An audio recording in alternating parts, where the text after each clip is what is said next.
This story, you'll recall, several weeks ago, I think it was now, there were 19, I think it was over the summer, there were 19 embassies shut down across the world because of intelligence that this country had received. The United States had intercepted messages between Ayman al-Zawahiri, who has succeeded Osama bin Laden as the head of Al-Qaeda, and Nasser al-Wasaya, the head of the Yemeni-based Al-Qaeda in the Arabian Peninsula. AQAP, is that what they call it? Al-Qaeda in the Arabian Peninsula. And they were discussing an imminent terrorist attack. So we had 19 embassies that shut down around the world. Now, according to the New York Times, U.S. government officials and that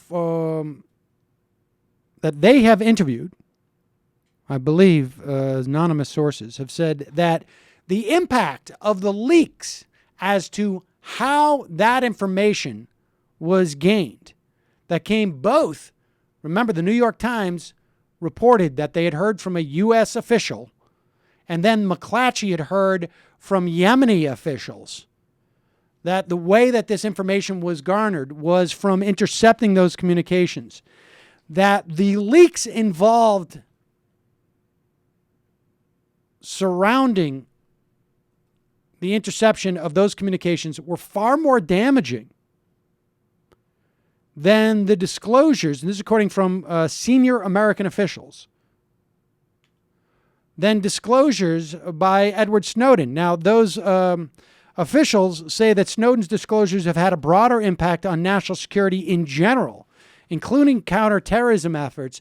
But of course, included in that is the ability for the NSA to spy, perhaps in contravention of the Constitution of the United States, and perhaps even in contradicting U.S. law, or at the very least, disclosing to the American public that the FISA court has expanded the laws that allow them to surveil to the point where you have multiple U.S. senators saying this is a problem.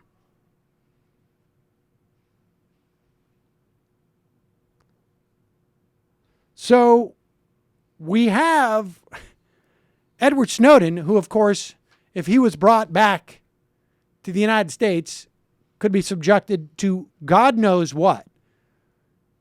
If Bradley Manning's experience, or on the civilian side, all the NSA leakers that we have interviewed on this program or have been seen in other places, guys like Tice or Thomas Drake, if they're any measure, we know what would happen to Edward Snowden. Yet, those U.S. officials who leaked something that,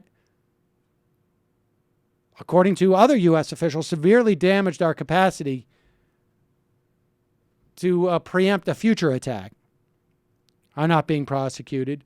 And of course, the Yemeni officials, what are you going to do? Just stunning. Anytime you hear some generic statement Yes. about undermining something or other, it's never Broadly specified. undermines the. It's like the broad dynamics of the counterterror paradigm. It doesn't mean a thing. It broadly inhibits our ability to keep secrets and do what we want to do, and that's.